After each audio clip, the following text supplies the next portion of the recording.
फलस्तीन के मुसलमानों के लिए दुनिया भर के इस्लामिक कंट्रीज में प्रोटेस्ट चल रही है, जैसे कि तुर्की, ईरान, सीरिया, जॉर्डन,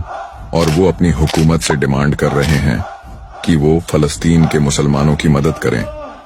लेकिन जुल्म तो फलस्तीन के मुसलमानों पर हो रहा है,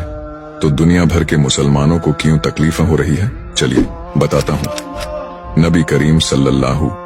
अलैहि वसल्लम ने इरशाद फरमाया कि मोमिनों की मिसाल एक जिस्म की तरह है। अगर जिस्म की किसी एक हिस्से में भी दर्द हो तो पूरा जिस्म तकलीफ में होता है और बेचैन रहता है और सोता नहीं है।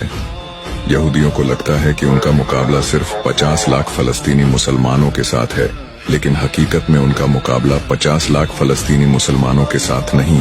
बल्कि 2 अरब मुसलमानों के साथ है। अगर आप तक मेरी ये वीडियो पहुंच रही है तो आपसे मेरी सिर्फ यही दरख्वास्त है कि आप हर फर्ज नमाज के बाद अपने फलस्तीनी भाइयों के लिए सच्चे दिल से दुआ करें और इस वीडियो को शेयर करें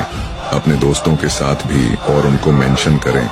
और उनसे भी कहे कि वो भी हर नमाज के बाद अपनी फलस्तीनी भाइयों के लिए दुआ करें,